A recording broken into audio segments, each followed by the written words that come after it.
Hey bikers, believe it or not, this is an e-bike. This is the Velotric T1ST. We'll talk about it next on Crisscrossed.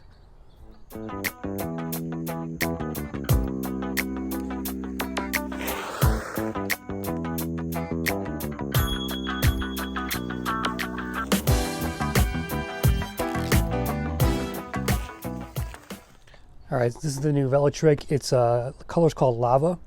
Really interesting color here. Comes in a step over model as well with a straight bar on top.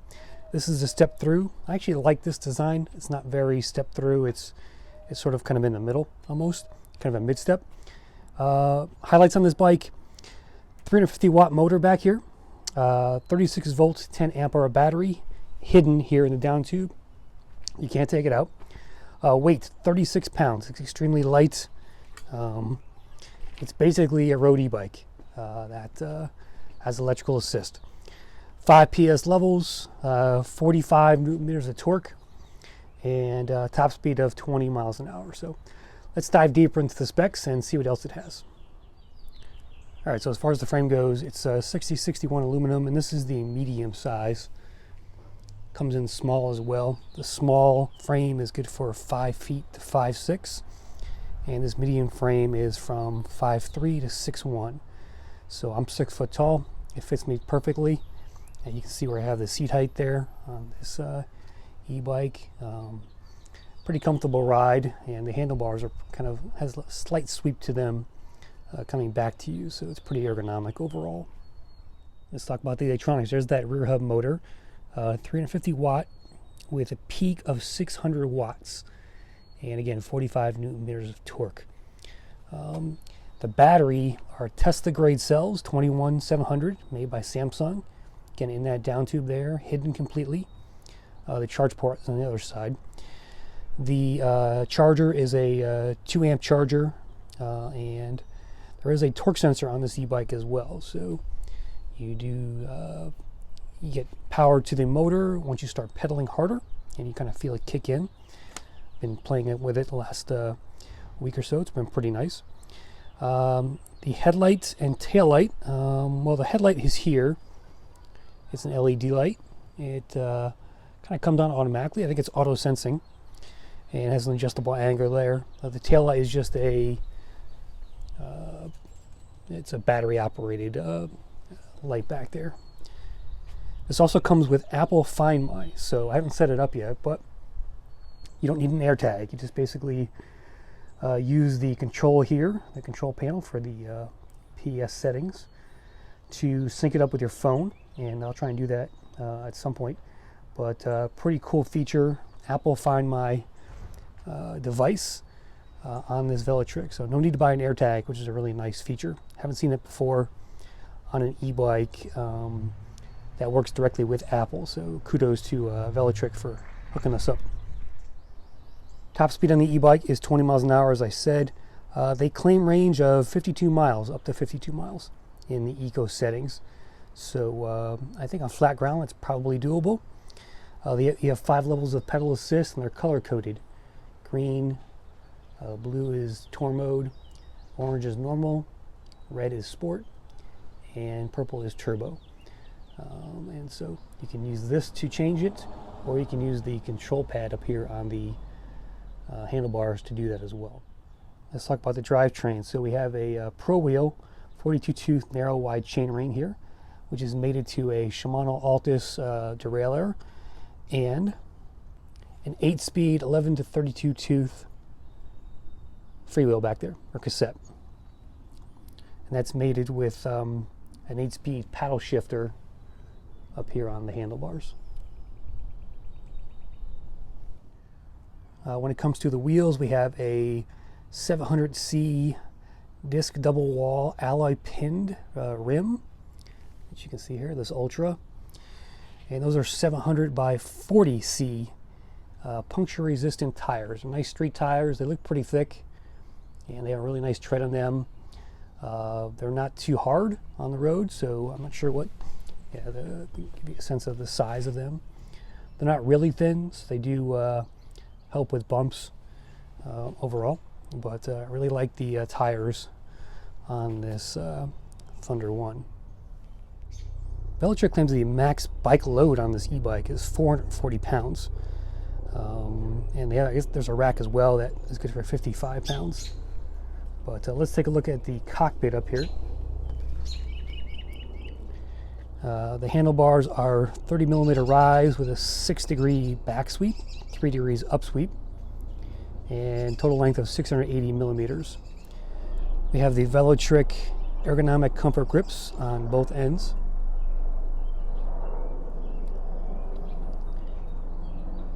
The seat is a Cell Royal seat. Nice and soft, no complaints there. Haven't really taken on any long rides yet, but it is pretty nice to sit on.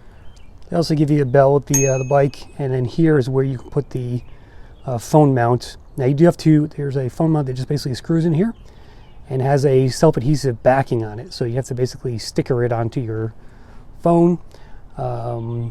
Haven't done that yet, but it is the option there if you want to do that. I'm not sure if this works with other third-party phone mounts like this, but that's what it looks like. Let me turn the bike on. Basically hold this down for a few seconds. You'll see some white lights pop up. There you go there.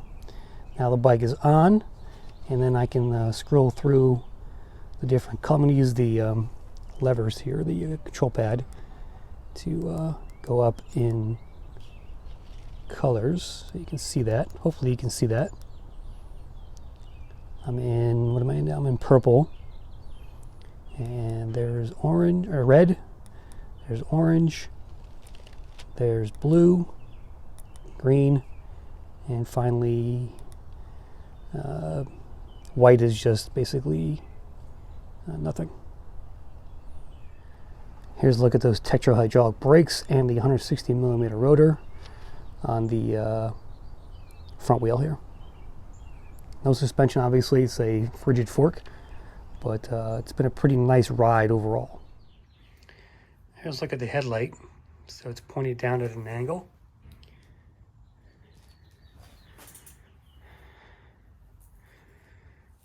It's a pretty small little spotlight there. I just love that lava color. It really just pops, and it's just a gorgeous looking e-bike, sleek, sexy, and let's get it out on the road and see how it does.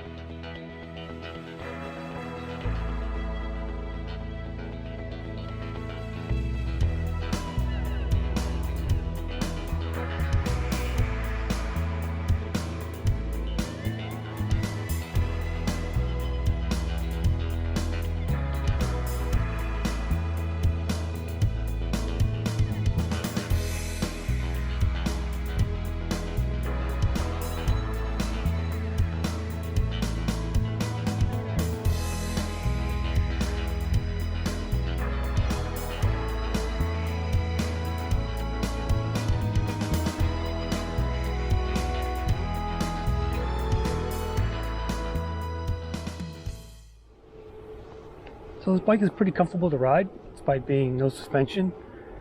The tires are decent thickness, they're not really skinny. And this is probably one of the most lightest e-bikes I've ever had, 36 pounds. I think only that Utopia I had last year was lighter. I mean, this thing feels like a normal bike, basically. Torque sensor is, it's nice. It's actually, you know, I'm pedaling. I can feel it coming on now, the power. I'm pedaling a little bit harder. We have 8 gears in this e-bike.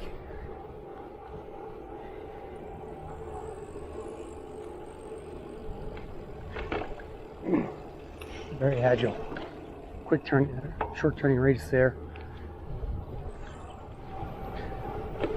20 miles an hour is top speed. I'm not going to do any PS level testing, but it's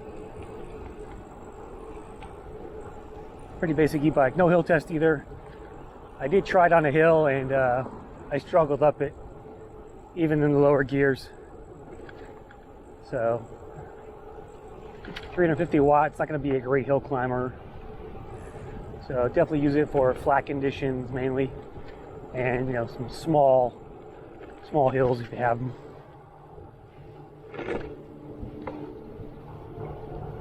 Pretty good stability with no hands.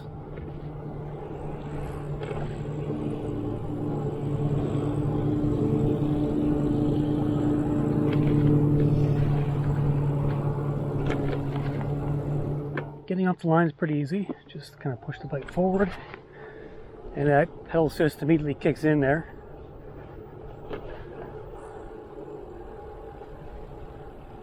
And we have hydraulic brakes on this e-bike, so really good stopping power. I'm going to come down this little hill over here and test them.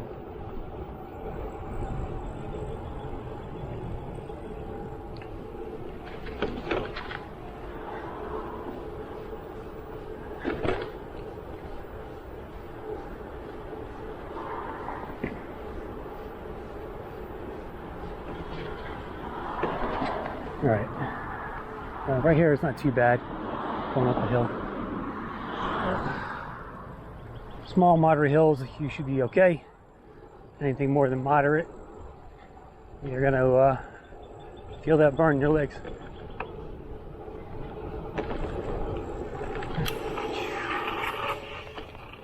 Yeah, brakes are very grippy. All right, so there it is, the Velotric T1ST. Comes in step over version as well, with a straight bar going across. You know, I really have no complaints about this e-bike, guys. It's a class 1, my only class 1. It's for kind of a specific purpose, flat riding on the streets, or a rail trail, flat rail trail. And I'm going to use it more for an exercise bike this summer. Try and do some flat road excursions on it, and just enjoy it, because it's first of all, it's a great looking e-bike. That color is just amazing, that lava it's called. I ran into a Prius the exact same color. I'll put a picture on the screen, took a picture of it, because it's basically an identical match, color match for the Prius and the bike. I thought that was funny. But I mean, this is a really nice e-bike, guys. It's hard to go wrong. I mean, it's, for the price point, I think it's a real good value. And definitely click the link in my description if you want to pick one up for yourself. The Velotric Thunder 1 is an awesome, affordable Class 1 e-bike, so check it out.